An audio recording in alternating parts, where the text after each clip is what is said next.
Boa noite, pessoal. O meu nome é Carol. Hoje a gente vai iniciar a quarta noite da Semana Acadêmica de Psicologia da URI. É um prazer estar aqui com vocês. Espero que vocês estejam gostando do nosso evento. Hoje, então, a gente tem uma noite separada em dois momentos. Eu vou ficar com vocês aqui no primeiro e apresentar o nosso palestrante. Depois a gente faz um intervalo e tem o segundo momento. Então, eu vou apresentar primeiro o nosso palestrante de hoje, depois ele vai dar um oi para nós. É o Aldo da Meneghetti. Ele possui graduação, então, em Psicologia pela Universidade do Vale do Rio Sinos, uma especialização em Psicoeducação e Reeducação Clínica pela ACP, da Universidade La Salle. Não, desculpa. Uma especialização em Psicoeducação e Reeducação Clínica da ACP pela Universidade La Salle, tá certo, Unisalle. E mestrado em Psicologia do Desenvolvimento pela Universidade Federal do Rio Grande do Sul. Ele atuou também, então, como professor titular, coordenador de projetos de extensão universitária e supervisor de estágios na Universidade Regional Integrada da UI e na Universidade da FEVAL. Ele também foi coordenador do curso de graduação em Psicologia e do curso de especialização em Psicologia Humanista, ACP, na FEVAL. Também supervisor do projeto internacional Brasil-Canadá, projeto Rondon-Joannès Canadá-Monde, pela mesma universidade. Ele é um dos fundadores e atual presidente da Associação Gaúcha de Psicologia Humanista, a AGAP, e atualmente ele atua como psicoterapeuta, supervisor e consultor em psicologia. Também como docente do curso de formação em psicologia clínica humanista pela AGAP. E é isso. O tema da nossa noite, então, que o nosso convidado vai falar um pouco, é a construção do conhecimento, desenvolvimento pessoal e autocuidado, com o título de Fazendo Psicólogo.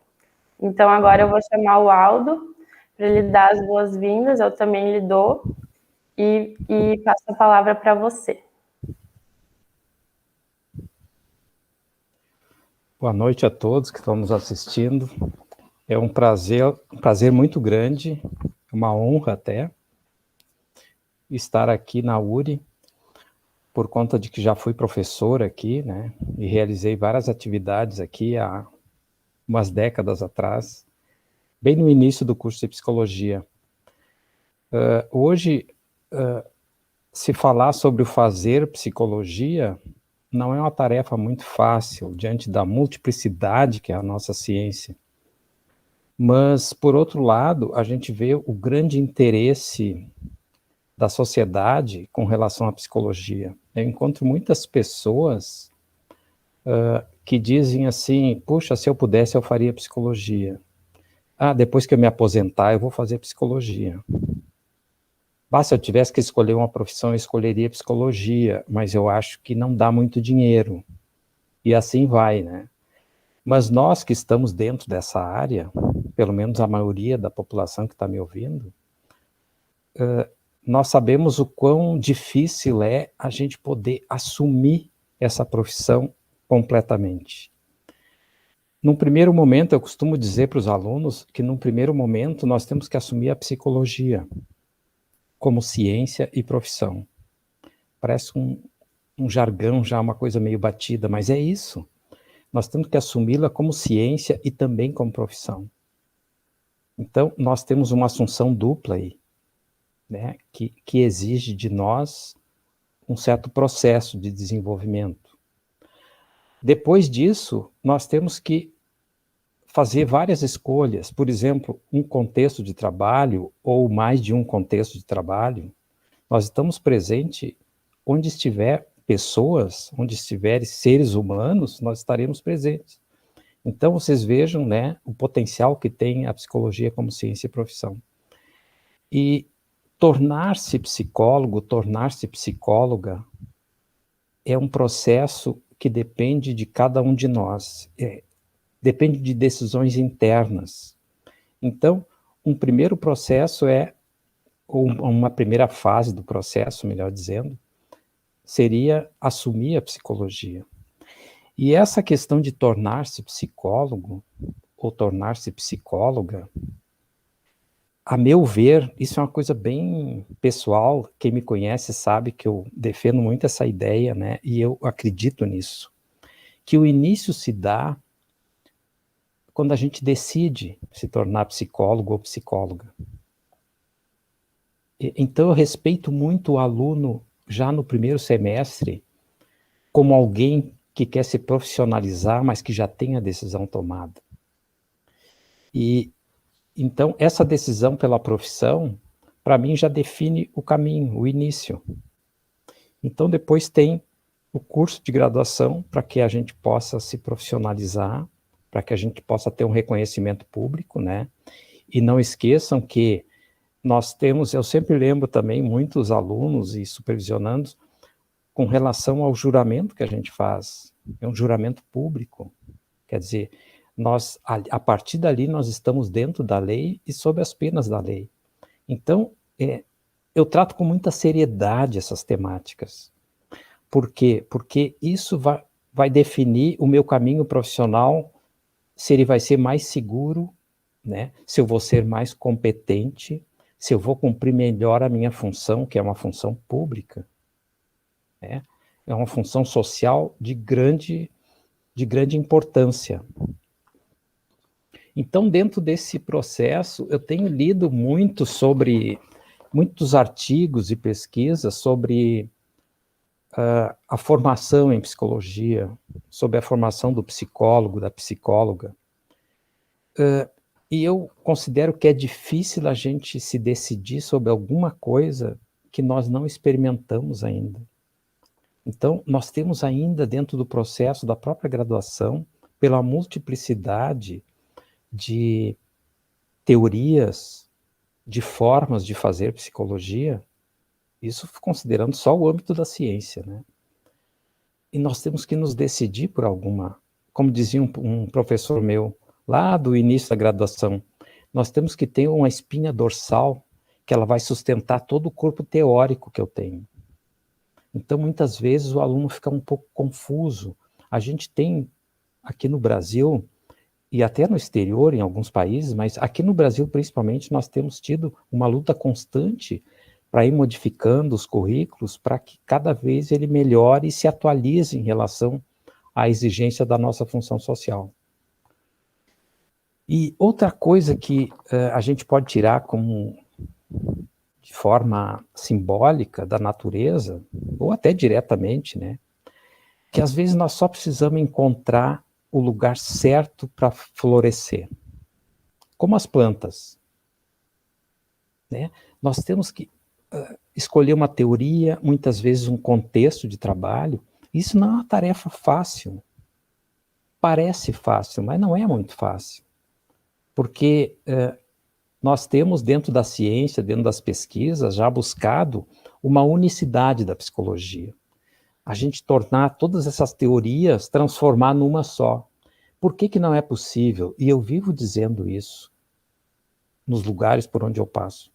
Por que não é possível? Porque tem uma visão de homem diferente. Uma diferente da outra. Então, isso define cada teoria, conforme a visão de homem. Isso vai definir o paradigma que vai reger aquela teoria, que vai reger a metodologia, as práticas. Então, nós passamos por tudo isso. Quando chegamos lá, no momento dos atendimentos, no momento de entrar nos contextos de atuação e atuarmos de fato, aí tem a questão da ética. E a ética, essa palavra, os meus alunos sabem que eu adoro as palavras, né? E as esmiuço muito. Até porque, através das palavras, através da linguagem, é que nós podemos nos comunicar com as pessoas em psicologia. Pelo menos, em grande parte da comunicação, é através da linguagem. Então, a palavra ética vem do grego ethos, que tem duas formas de escrita. Ethos é E-T-H-O-S. Ethos com acento circunflexo no E e ethos com acento agudo no E. O primeiro ethos fala sobre, significa, na verdade, assim, uma tradução livre, a morada de alguém, ou a morada da alma até. E isso, o que quer dizer a morada da alma? O caráter de alguém. Então, nesse sentido, a palavra ética está ligada ao caráter de alguém. Segundo lugar, ethos, com acento agudo. Ethos quer dizer hábito, costume, que é a palavra, o significado que a gente mais utiliza, né? Costumes de um grupo, de um povo, de uma sociedade. Então, muitas vezes a gente diz assim, brinca, né, na linguagem comum, fulano não tem ética. Sempre há uma ética. Talvez não é a ética que a gente espere. Por que eu estou falando em ética? Porque até aí eu tenho que tomar uma decisão. E a gente pode dizer que é uma decisão ética. Quando a gente está com toda a informação, quando a gente tem a formação já em psicologia, para que nos tornemos um psicólogo ou uma psicóloga, nós temos essa decisão a tomar. Nós temos uma disciplina no curso que se chama ética profissional. Todos os cursos têm. Ética profissional. Mas eu digo que aqui, desculpe, eu digo que aqui a ética profissional, ela só tem valor se ela estiver congruente ou coerente com a ética pessoal. Todos nós temos uma ética. E aí eu volto para o ethos, que é o caráter de alguém. Então, o meu caráter tem que combinar com a ética profissional exigida, porque daí tudo é facilitado. Se isso não acontecer, eu tenho que tomar a decisão de ir me aproximando da ética profissional, através de uma mudança interna. Eu estou falando desse processo, que é o processo inicial, né? Alguns autores falam que uma formação especial é exigida. O que quer dizer isso? Eu tenho que ter no mínimo a graduação, senão, legalmente, eu não posso me considerar um psicólogo ou uma psicóloga. E, além disso, eu tenho que tomar um rumo, né? Eu tenho que ter a decisão a respeito da teoria, do embasamento teórico, científico que eu vou seguir, porque isso nos torna muito mais seguros. Não posso misturar as coisas, porque isso não dá certo, porque partimos de visão de mundo, visão de homem diferentes. Então, eu tenho que escolher uma espinha dorsal, como diria meu professor. Então, essa é a formação especial. Eu escolho uma teoria, escolho contextos de trabalho, posso trabalhar em vários contextos, ou até em todos, né? O que eu quero dizer com contextos? Tem a área clínica, né? Que a gente, onde se aplica mais por exemplo, a utilização do consultório, mas pode se aplicar em outros lugares também. Tem a área educativa ou educacional, né?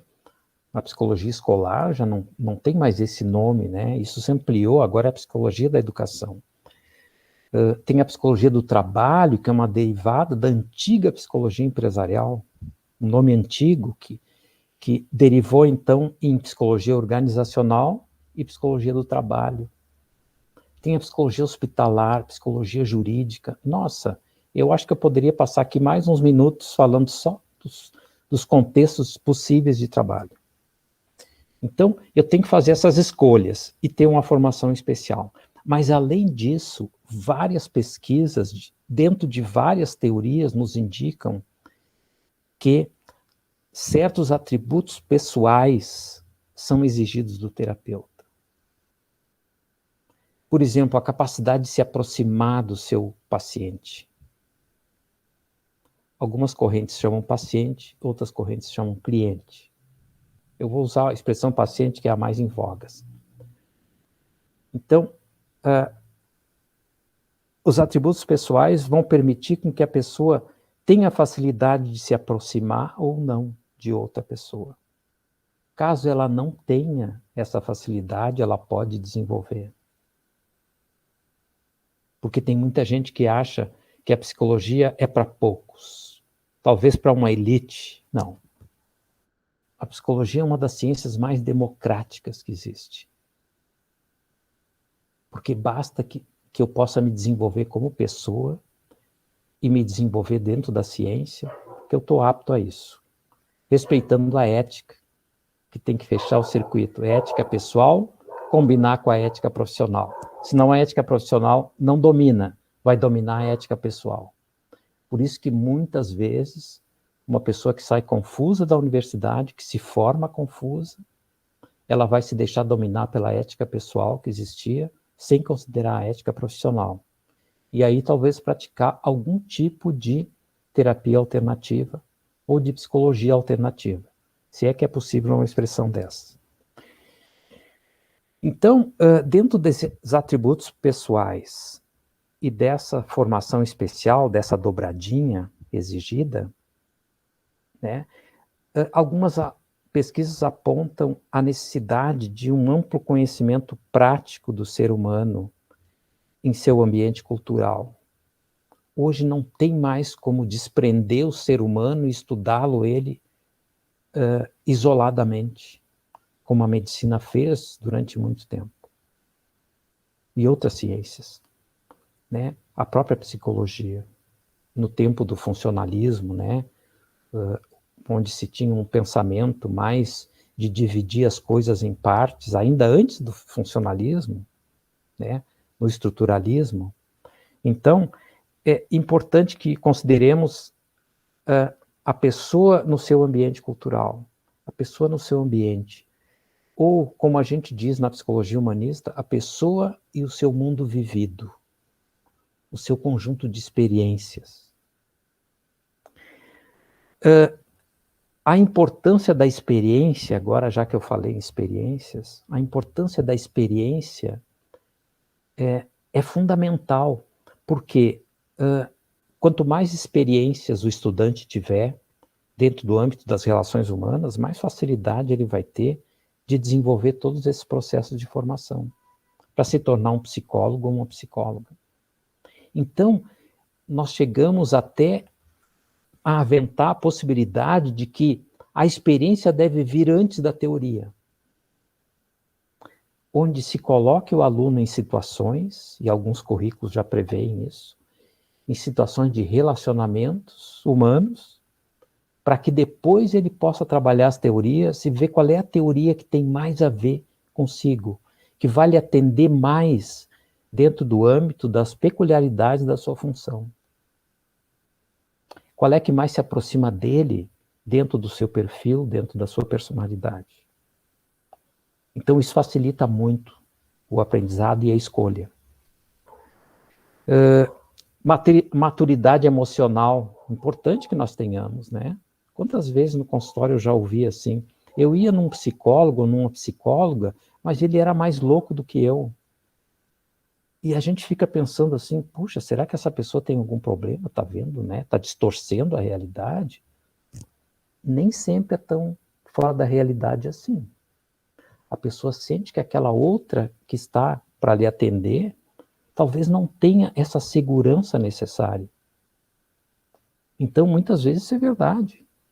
E é por isso que eu falo que a escolha da conjunção, ou melhor, a conjunção da ética pessoal com a profissional é fundamental para isso.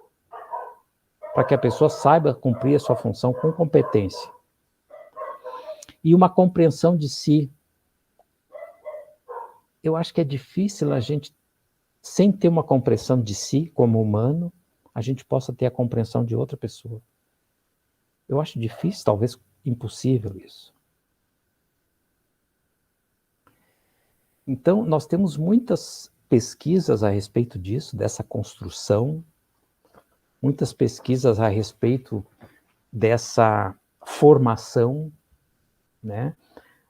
A gente brinca muitos de nós, professores, a gente brinca com os alunos dizendo que não vai ser no dia que, que o reitor ou um representante do reitor, no dia da formatura, quando colocar o capelo, que é aquele chapeuzinho, na cabeça da pessoa, vai começar a dar alguns os brilhos assim, e a pessoa vai se tornar psicólogo ou psicóloga naquele momento.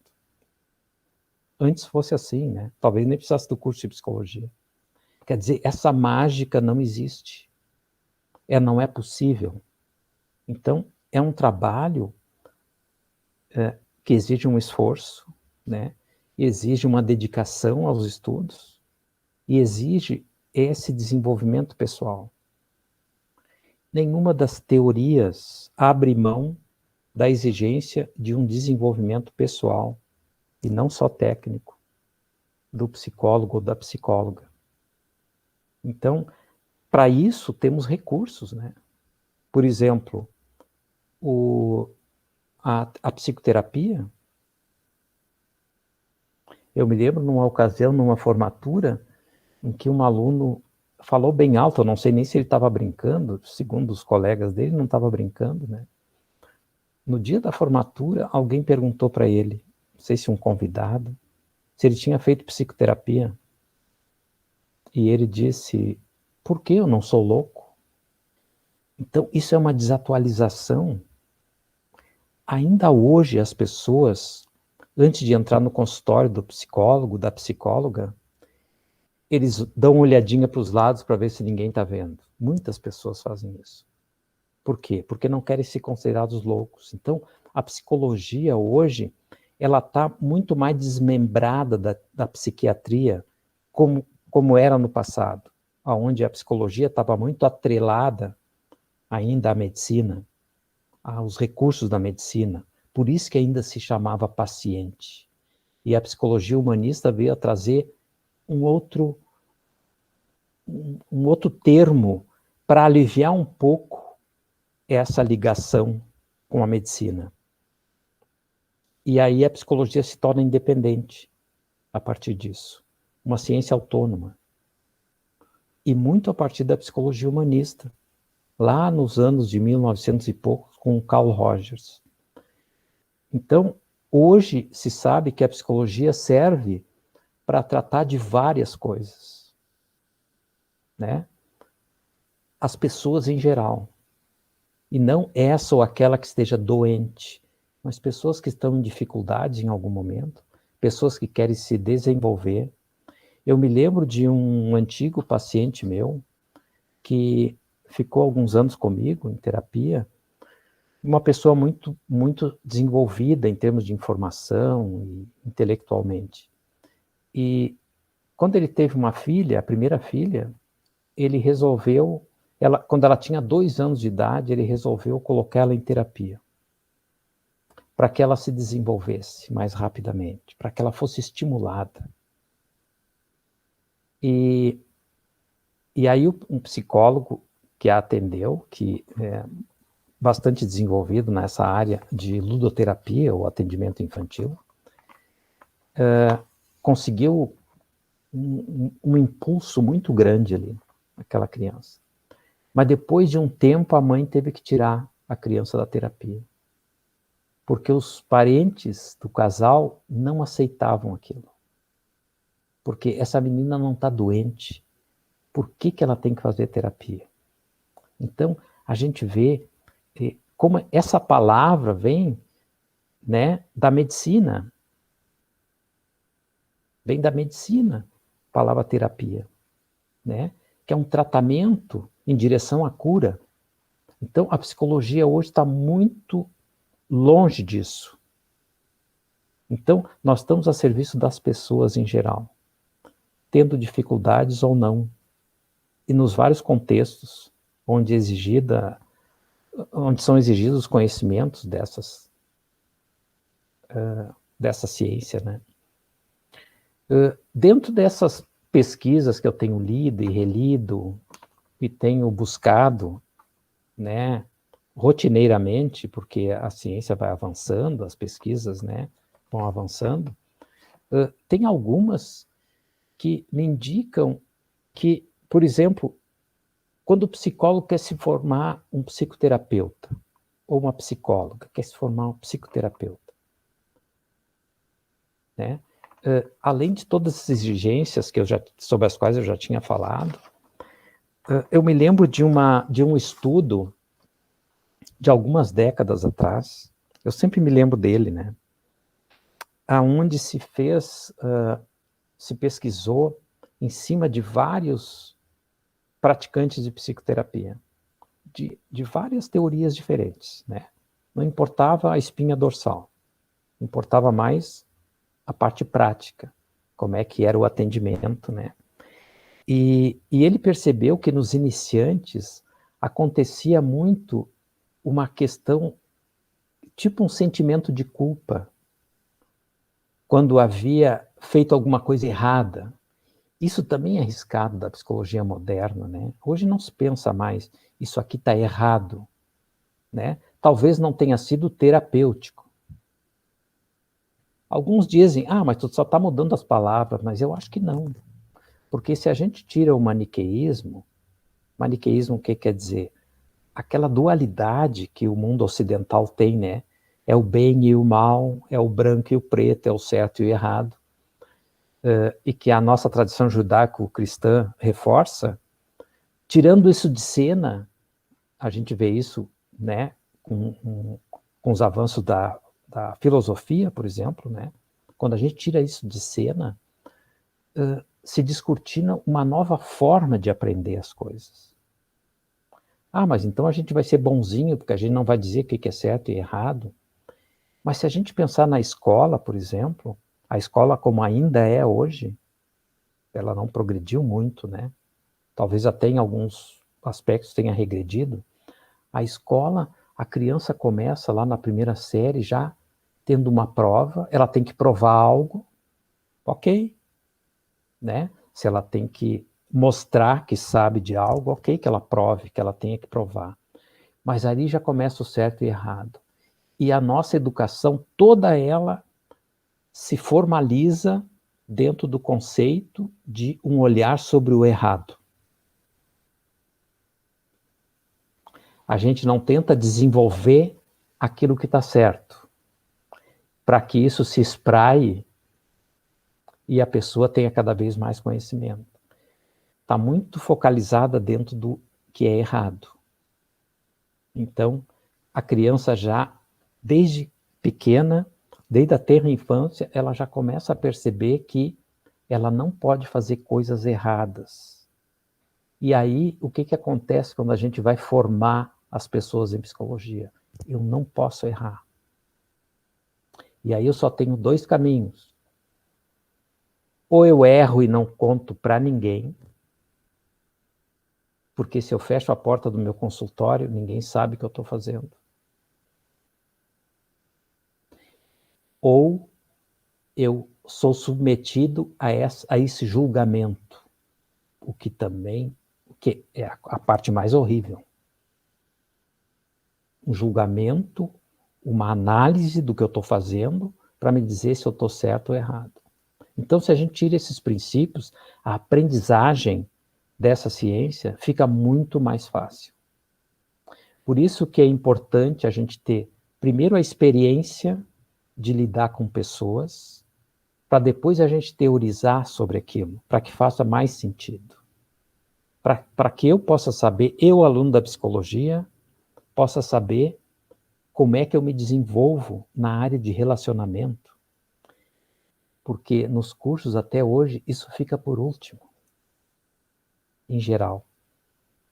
Isso é uma pena. Mas estamos avançando nisso, sem dúvida nenhuma, né? Olha, o curso da URI aí, né? Já foi revisado algumas vezes.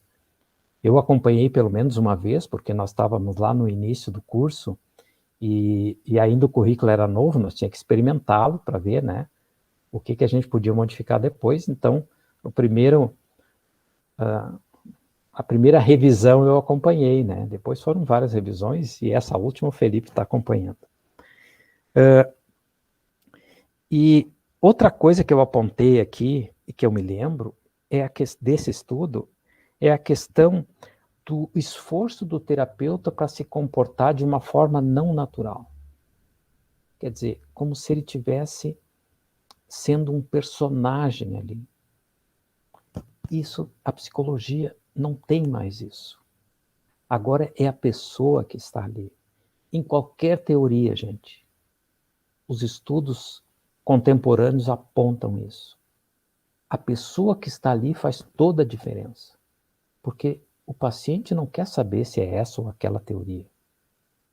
Até porque quando ele quer saber muito sobre isso, talvez ele não queira estar fazendo terapia. Ele está mais curioso a respeito daquela pessoa que pode tratar dele. Então, importante isso, né? Qual é a facilidade ou a dificuldade que eu tenho em me relacionar com as pessoas? E isso tem que ser levado em conta. Nem todos os cursos têm levado em conta isso. Agora, né, uma palestrante vai falar logo em seguida sobre a questão do atendimento online, né? A questão da presença é muito importante, mas a psicologia teve que se tornar online hoje. Por que não é possível uma perspectiva de um curso totalmente online? Porque a experiência com relação à presença da outra pessoa é muito importante. É a que nos dá mais subsídios para nós seguirmos a nossa carreira com segurança. Se eu não tenho essa condição de me relacionar com o outro, frente a frente, diretamente, muito dificilmente eu vou conseguir isso pela via online. E essa proposta online, quer dizer, proposta não, essa exigência, né, que a pandemia nos trouxe, foi um grande desafio para a psicologia. E nós conseguimos, através desse recurso, que ainda bem estava muito desenvolvido, a gente pode continuar atendendo as pessoas mesmo à distância. Mas a gente vê que durante um tempo as pessoas começam a cansar disso. Elas começam a querer ter a presença, uma presença real ali, e não só virtual. Eu não quero dizer que isso deponha contra o atendimento online, absolutamente. Mas sim que, pelo menos no nosso desenvolvimento técnico, a gente tem que ter essa experiência, de qualquer maneira. E a gente não sabe se nós vamos sair do online tão cedo, né? Nas várias áreas, inclusive de produção, de administração, enfim. Mas a gente tem uma perspectiva de que um dia nós vamos voltar ao presencial. E isso é muito importante. E aí nós vamos ter também a nossa semana acadêmica da URI de forma presencial, o que é muito legal, porque ao vivo, né, já vai, como diria o grande filósofo Faustão, né, quem sabe faz ao vivo, mas ao vivo tem um outro teor. Online tem um teor e ao vivo tem outro teor. Então, muito importante que nós tenhamos essa possibilidade de desenvolvimento, né? E hoje a psicologia moderna também, ela tem tido um cuidado maior sobre a ênfase metodológica e técnica que se dava antigamente, aonde se aprendiam métodos, né, na psicologia tradicional ou psicologia mais antiga, onde se aprendiam métodos e se aplicavam métodos esperando resultados. A psicologia está muito mais aberta hoje, né? Quer dizer, nós não somos apenas um aplicador de metodologias, de dinâmicas, e sim somos pessoas que nos relacionamos com outras pessoas e que, além disso, temos que ter uma certa competência para sermos terapêuticos, para formarmos um ambiente terapêutico para aquela pessoa que nos procura. Isso se chama eficiência.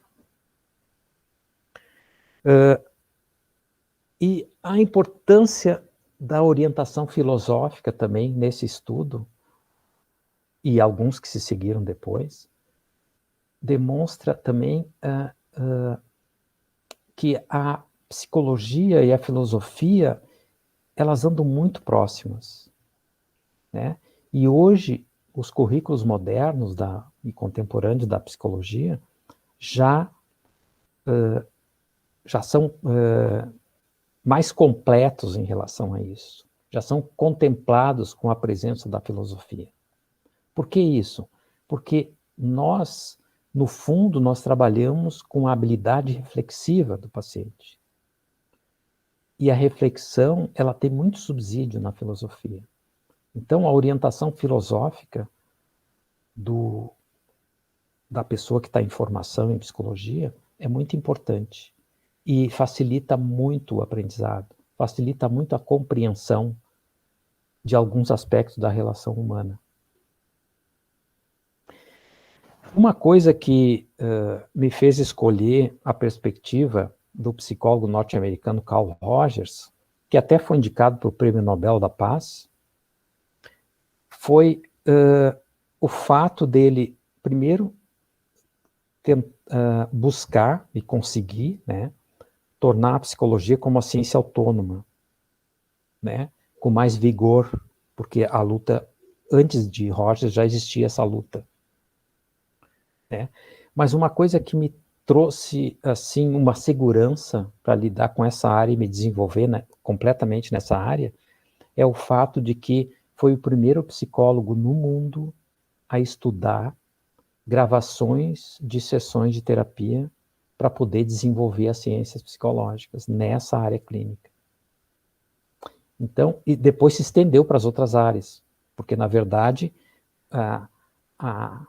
a eficiência e a competência do terapeuta, ela vai servir para depois se desenvolver em outras áreas, em vários contextos, quer dizer. Então, o aproveitamento das gravações, né, isso impulsionava muito o desenvolvimento. E a partir do momento que eu trabalhei com isso, como supervisor, eu vi como potencializava o desenvolvimento daquele psicólogo, daquela psicóloga. Porque ele se via ali como sendo uma pessoa externa, via a si mesmo em atividade. E o Carl Rogers foi o primeiro psicólogo no mundo a ter coragem de fazer isso. Porque eu acho que faltava coragem na época de se expor, né? Porque não é fácil expor para alguém ou para uma banca, né, o seu trabalho. Com medo do quê? Do sistema maniqueísta do certo e do errado. E aí as pessoas, né, têm o que se chama de... eu até anotei aqui, se chama de banco dos réus. Muitos alunos, nessa pesquisa que eu citei, mais antiga, diziam que se sentiam no banco dos réus, quando apresentavam seus atendimentos. Isso não pode acontecer. A pessoa tem que se sentir segura também para mostrar o seu trabalho a quem tem o desenvolvimento já mais adiantado. Pronto, a gente nunca vai estar, porque nós lidamos com humanos. As culturas vão se modificando, as pessoas vão se modificando. Essas últimas décadas foram de extrema potência no sentido de desenvolvimento tecnológico.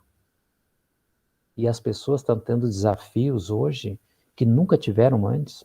Por exemplo, dentro da pandemia, de estarem isoladas nas suas casas, sem poder sair, sem poder abraçar seus entes queridos, sem poder se despedir das suas perdas. Nós nunca havíamos encarado uma coisa desse tipo, a não ser em algumas guerras, com modificações disso que eu falei. Então, nós estamos o mundo é muito dinâmico e parece que ele se torna cada vez mais. Então, nós entendendo os seres humanos como parâmetro, eu sei como é que é o ser humano, isso é muito relativo. Isso é muito relativo. Carol, como é que nós estamos de horário?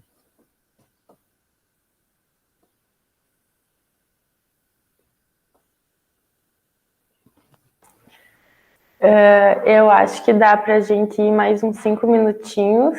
Ok. E aí depois a gente tem mais um espaço para as perguntas. Ok, obrigado, Carol. Tá bom? A Carol é minha assessora para assuntos temporais. Nós temos uma coisa que é muito importante, né, que muitos psicólogos não passam por psicoterapia individual.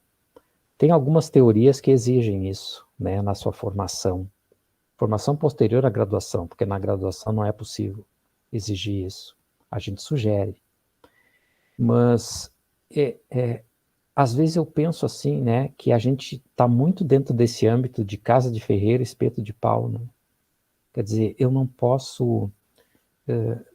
parece que eu não preciso, eu estou além do bem e do mal, né? Eu estou além do meu paciente como pessoa, eu sou mais desenvolvido, afinal eu sou um psicólogo. Quem é o psicólogo aqui?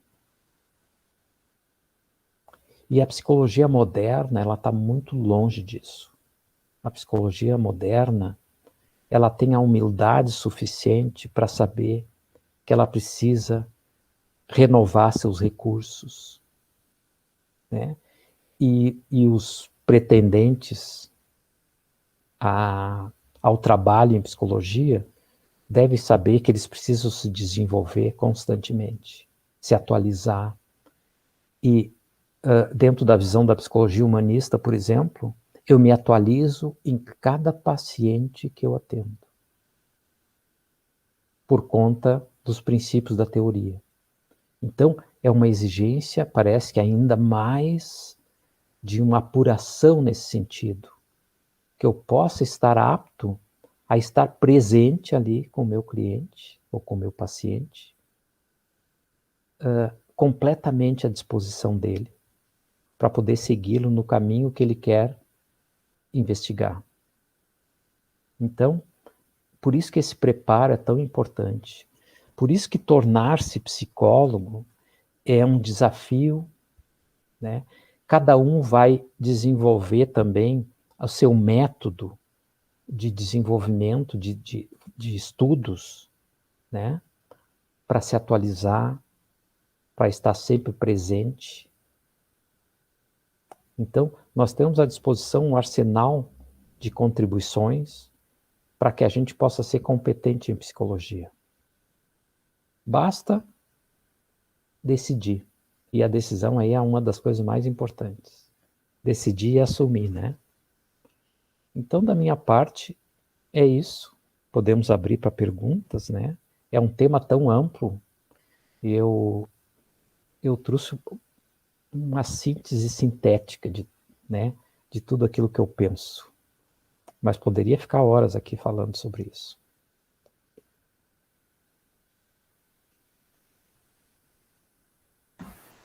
Aldo, muito obrigada pela tua fala.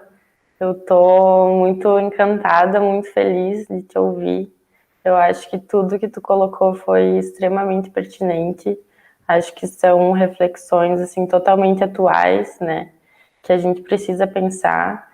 Felizmente, acho que no nosso curso aqui a gente tem professores que nos trazem esses pensamentos, né? Mas é sempre bom falar novamente disso, né? Lembrar. E acho que desde o início da tua fala, assim, tu vem trazendo tudo que a gente precisa escutar, né? Para realmente, para nossa formação como pessoa, antes de como psicólogo ou qualquer outra profissão, né? Principalmente as que lidam com a saúde do ser humano. O pessoal tá falando aqui no chat que ficou triste, que tinha só mais 5 minutinhos. Estavam pedindo mais tempo de fala tua. Aqui no grupo da Semana Acadêmica também, o pessoal tá pedindo, será que tu não quer voltar para a Uni? E daí o professor... Olha, não me provoque. Não me provoque. O professor Felipe falou que ficaria imensamente feliz também. E daí a gente tem algumas perguntinhas aqui que eu vou compartilhar contigo agora, tá? Então, a Vanderleia Moura de Souza, que está participando muito da nossa semana acadêmica, um oi para a Vanderleia, está sendo super participativa com as perguntas, muito legal. E ela pergunta assim, ela é da pedagogia. Ela pergunta, nesse tempo que estamos vivendo, como colocar esta construção onde muitos estão perdidos dentro de si? Eu responderia com uma outra pergunta. Sacanagem isso, né? Mas eu vou fazer, Vanderleia. Porque a tua pergunta tem tudo a ver com o momento atual, né? Mas será que as pessoas estão perdidas mesmo? Né? Ou será que a sociedade, assim, eu digo, os meios que tentam atender as pessoas, como a área da saúde, a área das ciências humanas em geral, enfim, será que não são esses meios que estão perdidos, muitas vezes? Porque eu vejo que o ser humano, quando ouvido, quando compreendido, ele se desenvolve. E a área da pedagogia é a que mais lida com isso. E vejam bem, Carl Rogers, o meu mestre, ele foi primeiro mais famoso na área da educação do que da psicologia. Pasmem vocês. Uma tal de aprendizagem centrada no aluno, aonde o professor visava compreender do ponto de vista do aluno. Então, talvez a Vanderleia tenha uma aproximação, pela pergunta dela, talvez ela tenha uma aproximação com isso, né? Ela esteja curiosa a respeito disso, né?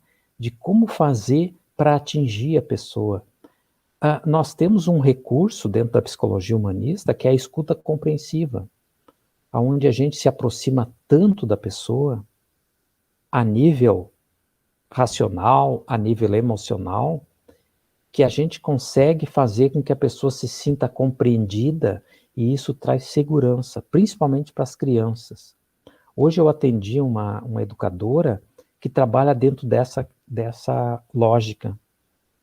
E as crianças, e ontem ela teve que faltar, porque ela teve que ir no médico, por esgotamento, né? Porque faltam professores, né? Tem que cumprir vários turnos, e os alunos dela, que são da pré-escola, não aceitaram a professora que chegou. Porque a professora chegou dando aula. Eles nunca tiveram isso.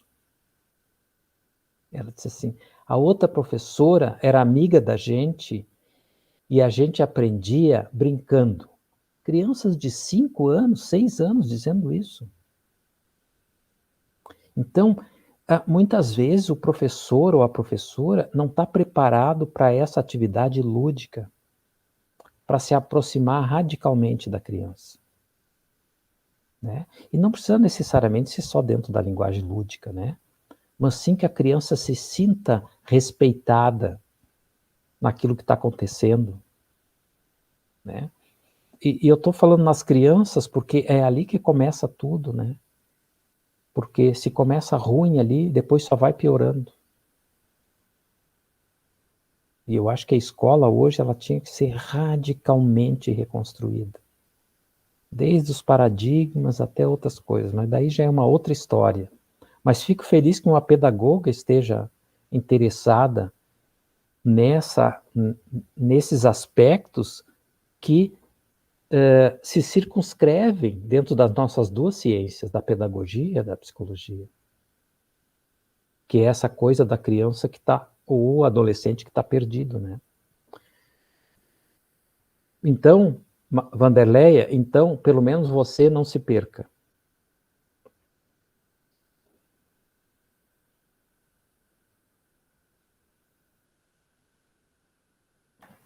Tem mais uma pergunta da Vanderleia, então.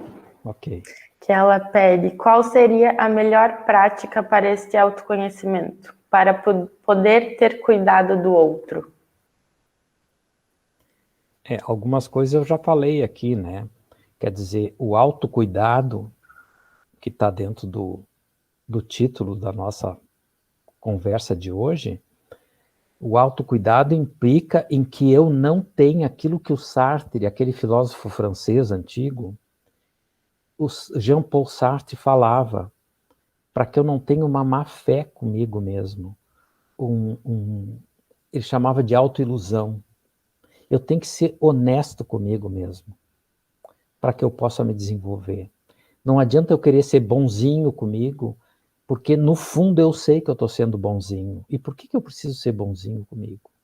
Ou por que eu preciso ser mal comigo? Eu só preciso estar comigo. E o que significa isso, em linhas gerais? É eu poder investir em mim de forma a me colocar em desafio, a me colocar dentro do esforço necessário para as coisas. Então, isso é muito importante. Eu tenho que ter um esforço, uma aplicação para me desenvolver. E para isso eu preciso ter esse autocuidado. Mas elevado à 10ª potência. Porque para eu poder cuidar do outro, para estar em condições de cuidar do outro. E aí nós temos investimentos, né? Por exemplo, na psicoterapia, é um bom investimento. Na área da educação, eu já vi grupos de pedagogos, grupos de professores em geral, que se reúnem e discutem seriamente sobre algumas questões da educação, questões de atendimento aos alunos. E aí eu digo, né? Muitas vezes há um encontro, mas é um encontro festivo, é um encontro que não avança do ponto de vista técnico, do ponto de vista pedagógico. Não sei se eu respondi, mas enfim, falei um pouco.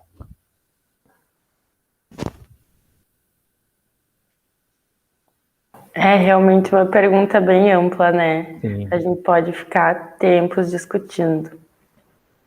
Mas daí o Germano, nosso colega, ele pergunta assim: como você percebe as redes sociais no que se refere a implicações éticas e no fazer-se psicologia na pós-modernidade? Pois é, Germano. Não sei até se não é o filho da Jaque, né? Mas, enfim, né? Deve ter outros germanos também. É? Tá bom. Então, esse eu conheço. Pois é, Germano. Quanto tempo que eu não te vejo? Eu te vi ainda adolescente. Mas assim, ó, a questão ética aí, né? Eu me lembro lá do Zuckerberg, diante das perguntas, né, do que estava acontecendo nos meios midiáticos e que responsabilidade ele tinha, ele disse assim, opa, sabe aquele cara que fez o pênalti e levanta as mãos para cima e diz, não fui eu. Ele praticamente fez isso, né, dizendo que, bom, eu criei um recurso, o que as pessoas vão fazer com ele? Azar. Então, não há um compromisso ético com essas coisas, né? E a gente viu que não há um comitê ético internacional que possa dar conta disso. Então, está dentro do bojo daquilo, Germano, que eu falei antes, da questão da ética pessoal, da ética profissional. A ética pessoal sempre é que vai prevalecer, né? A gente pode ver num julgamento, um juiz, por isso que um juiz tem que ser muito bem preparado, linhas, né? Pela exigência da função. Vai prevalecer no fim, se ele tiver em dúvida, a ética pessoal. Então, tem que ser uma pessoa muito bem preparada. Mas eu tenho visto, né, e até escutado em consultório, relatos das consequências das mídias sociais hoje, principalmente durante a pandemia, né, porque isso se potencializou muito, a utilização desses meios. Nós estamos aqui utilizando, talvez não utilizaríamos, né, se não houvesse a pandemia, e isso traz um compromisso ético, eu acho que agora está dentro do âmbito familiar. Eu tenho pensado sobre isso nos últimos dias, então eu estava sintonizado já com o Germano, porque eu chego à conclusão que isso hoje se localiza no âmbito familiar.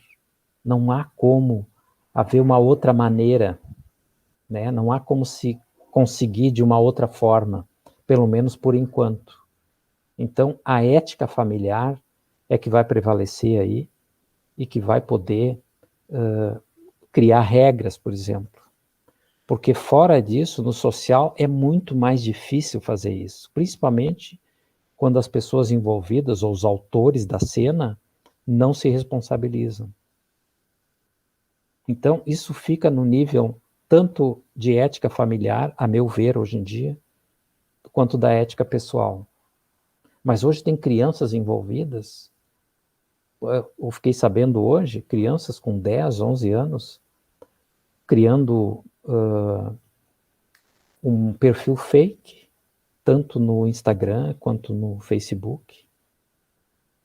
As crianças aprendem rapidamente isso, né? Porque são da geração de utilização disso, mas que não sabem o teor disso, não sabem a consequência disso, porque são ingênuas ainda.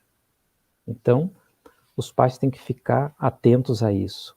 Mas, por outro lado, nós tivemos um grande desenvolvimento das relações, das conversas a nível internacional, por conta dos meios midiáticos, né? Então, se colocar no banco dos réus, eu não sei o que vai pesar mais, mas eu ainda acho que a ética ela tem que ser desenvolvida de alguma forma, no sentido de regras, para que essas pessoas que dominem isso, que ganhem dinheiro com isso, possam ser responsabilizadas também. Não sei se eu respondi, Germano, mas o nosso tempo é curto, né, também. Esse é outro tema amplo, né, Carol? Com certeza. Tem muita coisa para falar, né? A gente tá permeado por isso, não tem como fugir. E tem mais uma pergunta da Vanderleia, então, que ela pede assim: quando se tem uma criança fazendo um tratamento psicológico sendo interrompido, qual a gravidade desta criança? Existe tempo de tratamento? Pois é, isso é uma discussão eterna na psicologia, né? Por exemplo, na psicologia mais tradicional, né? Eu digo tradicional no sentido de não que não esteja atualizada, mas que está mais tempo no mercado, com relação à psicologia humanista, que é uma psicologia um pouco mais contemporânea, a gente vê que o olhar sobre isso é diferente, né?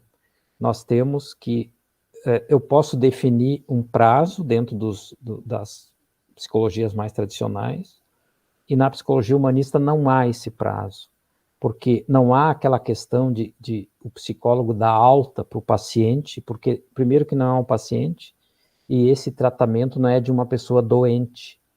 Então, aqui, dentro da psicologia humanista, por exemplo, nós temos a visão de que a pessoa vai ficar o tempo que ela precisa, ou o tempo que ela pode, e ela sai por conta dela, né? E ela vai falar isso, em linhas gerais, para o seu terapeuta, vão discutir juntos, e ela volta se quiser. Quer dizer, há essa liberdade que é muito importante, né? Algumas psicologias mais tradicionais já deixam isso tudo por conta do psicólogo, do terapeuta, por exemplo, na área de terapia. Então, uma interrupção de tratamento não é uma coisa positiva, né? Mas a gente não sabe também o que aconteceu, né? Agora, o tempo de tratamento, isso é muito difícil de definir. Até porque dentro da psicologia humanista a gente não considera como um tratamento, porque a gente não considera que a pessoa esteja doente. A gente considera primeiro a pessoa. Se ela tem uma doença mental, por exemplo, a gente considera uma pessoa que casualmente tem uma doença mental. A gente explora uma visão, a gente tem uma visão mais holística, então a gente explora de uma forma diferente o caso da psicologia aqui na área clínica. Então, acho que isso vai depender da decisão do terapeuta, se for de uma corrente que prevê isso, né? Ou, muitas vezes, decisão dos pais. E eu sempre digo, na terapia infantil, nós temos que contar com os pais, né? Nós temos que ser companheiro dos pais. Primeiro, porque senão a gente não consegue manter, às vezes, a criança na psicoterapia.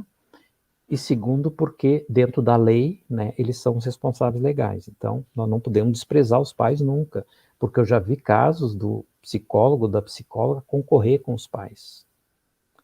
O psicólogo se tornando o pai bonzinho e a criança desprezando o pai real. Então, isso é uma coisa muito séria. Mas, enfim, tempo de tratamento, aí tem que ver uma série de fatores. Não saberia te precisar assim com poucas informações.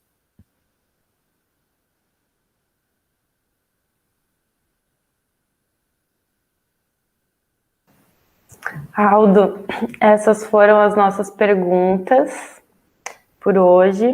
Não temos mais perguntas, mas muitos comentários. O pessoal que perguntou está te agradecendo pelas respostas.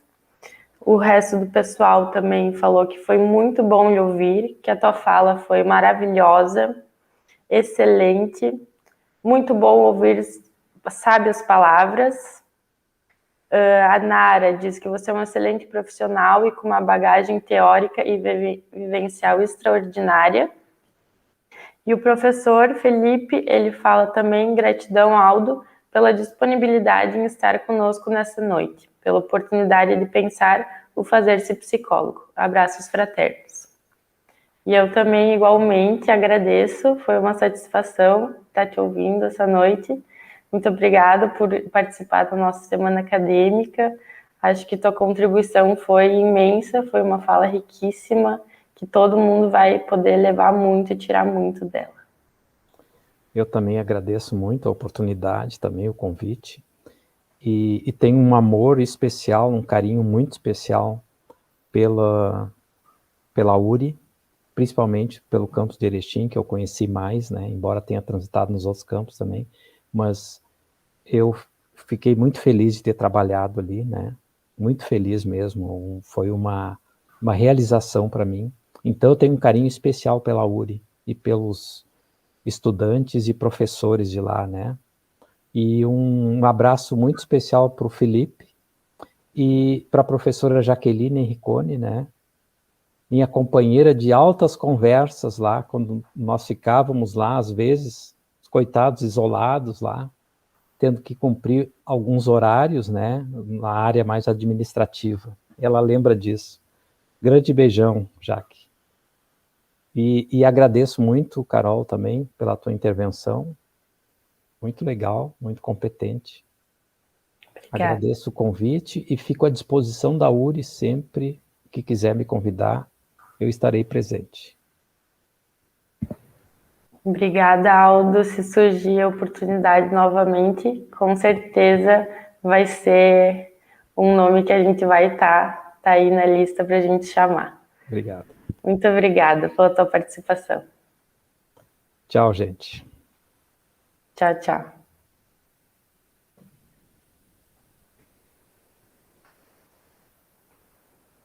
Pessoal, a gente vai fazer agora um intervalinho de 10 minutos e daí a gente já volta com o segundo tema da nossa noite, que vai ser o atendimento online.